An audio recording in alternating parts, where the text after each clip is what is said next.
वो किया। आज का ये देश है हमारा वाकई जोरदार है। खुद को तो आप पास नहीं, आपको लग रहा है कि आपसे ऊपर कोई है नहीं, और दूसरे को आप गिन भी नहीं रहे। राहुल जी भी तो बहुत मेहनत कर रहे हैं। तीसरी बार भी कोई आएगा तो वो श्री नरेंद्र मोदी जी आएंगे। यही कॉन्फिडेंस, यही घमंड दुर्योधन का था, यही रावण का था। निशानचित दो तरह के होते हैं जी। एक तो जो पहले दीवार पर निशान बनाते हैं फिर उसमें गोली मारते हैं जी। दूसरे पहले गोली मार देते हैं फिर उस पर निशान बना देते हैं। निशानची का नाम है अखिलेश यादव।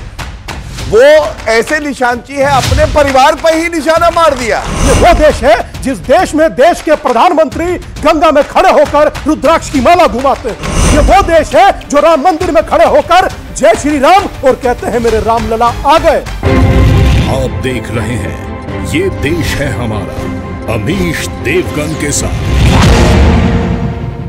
नमस्कार व्यूअर्स, मैं हूं अमीश देवगन और आप देख रहे हैं देश की सबसे लोकप्रिय डिबेट ये देश है हमारा।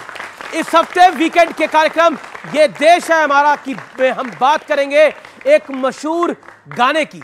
एक मशहूर गाना है जो वादा किया वो निभाना पड़ेगा। तो आज मोदी सरकार के एक एक वादे को जांचने और परखने का दिन है, क्योंकि कश्मीर से 370 का खात्मा भी हो गया है। मुस्लिम महिलाओं को ट्रिपल तलाक से आजादी भी मिल गई है। टाट से निकलकर रामलला पूरे ठाट के साथ, बाजे गाजे के साथ अपने भव्य और दिव्य मंदिर में विराजमान भी हो गए हैं। इसके अलावा दिल्ली से बिहार तक, झारखंड से पंजाब तक, बंगाल से महाराष्ट्र तक करप्शन के खिलाफ जोरदार प्रहार अर्थात एक्शन भी जारी है। तो इन तमाम तथ्यों के दम पर बीजेपी यह कह रही है कि वादे निभाने में मोदी सरकार का कोई तोड़ नहीं है, यानी वादे निभाने में मोदी की गारंटी सबसे ज्यादा पक्की है।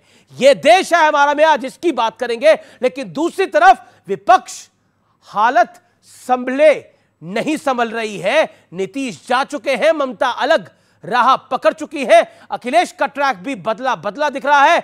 जन चौधरी अकाली दल और चंद्रबाबू नायडू के एनडीए में दोबारा एंट्री के कयास अब बहुत तेज हो गए हैं। और इन सब के बीच कांग्रेस का पूरा फोकस राहुल गांधी की यात्रा पर टिका हुआ था, टिका हुआ है और टिका हुआ रहेगा। लेकिन आज सबसे बड़ा यक्ष प्रश्न है कि क्या अपने वादों और अपने इरादों के दम पर बीजेपी और एनडीए 400 के पार चली जाएंगी? आज देश के युवाओं के बीच, जनता जनार्दन के बीच इसी मूल सवाल पर होगी देश की सबसे प्रामाणिक चर्चा। जो कहा वो किया। अभिनंदन आपका इस हफ्ते के ये देश है हमारा में।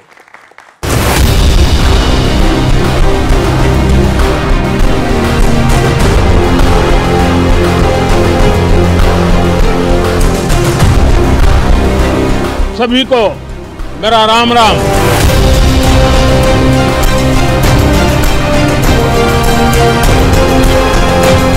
राम मंदिर को लेकर के इस सदन ने जो प्रस्ताव पारित किया है, वे देश की भावी पीढ़ी को इस देश के मूल्यों पर गर्व करने की संवैधानिक शक्ति देगा।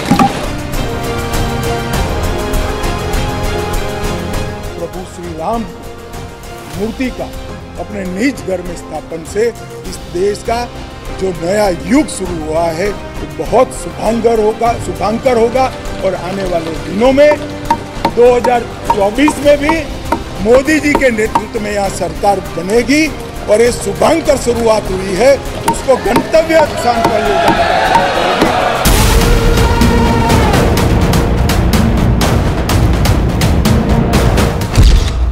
कश्मीर में 370 का अंत।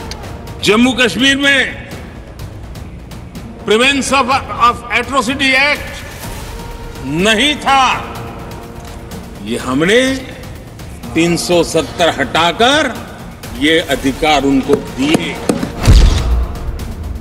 रामलला की प्राण प्रतिष्ठा का प्रण पूरा।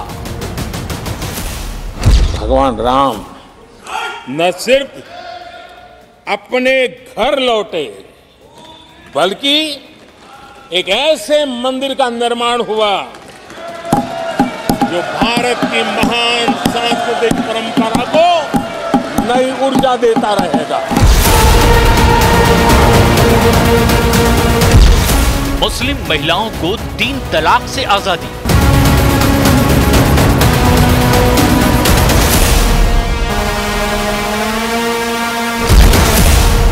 कश्मीर से कन्याकुमारी तक भ्रष्टाचार के खिलाफ एक्शन।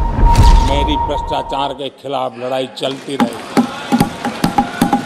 जिसने देश को लूटा है उनको लौटाना पड़ेगा।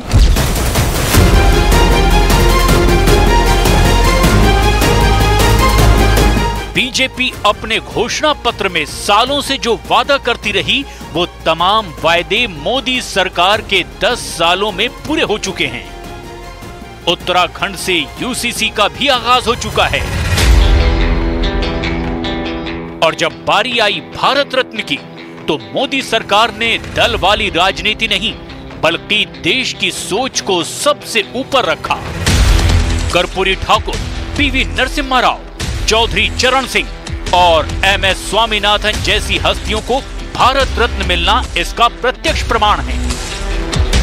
ये यादगार पल है, स्मरणीय है प्रधानमंत्री नरेंद्र मोदी जी को, क्योंकि उनके विजन का हिस्सा है जो उन्होंने निर्णय लिया, भारत रत्न से नवाजा है।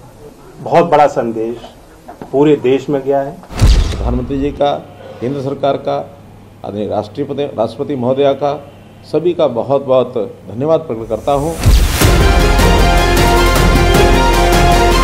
लेकिन आज सबसे बड़ा सवाल है कि क्या मोदी सरकार अपने हर वादे पर खरा उतर रही है, और क्या इसी के दम पर बीजेपी ने 400 प्लस का टारगेट सेट किया है।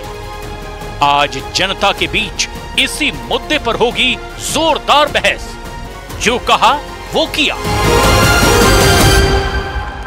तो अभिनंदन आपका व्यूअर्स, आज की इस चर्चा में जोरदार तालियों के साथ स्वागत है देश की जनता का, हमारे व्यूअर्स का, जिन्होंने इस कार्यक्रम को लगातार साल दर साल नंबर 1 बनाया है।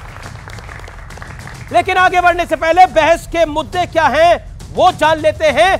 बहस के मुद्दे हैं, वादे निभाने में खरी है क्या मोदी की सरकार? बहस का मुद्दा नंबर 1। बहस का मुद्दा नंबर 2, एनडीए को क्या 400 का आशीर्वाद है और क्या कांग्रेस को 40 सीटों की दरकार होगी 2024 के लोकसभा चुनाव में? और दूसरा, क्या अल्पसंख्यकवाद, नेगेटिव पॉलिटिक्स में विपक्ष जो है वो ट्रैप हो गया है, फंस गया है? इन 3 बड़े मुद्दों पर आज की चर्चा आधारित है। एक बार फिर आपका अभिनंदन है। मेहमानों से परिचय करा देते हैं। गौरव भाटिया का अभिनंदन करिए, बीजेपी के प्रवक्ता हैं, नेता हैं।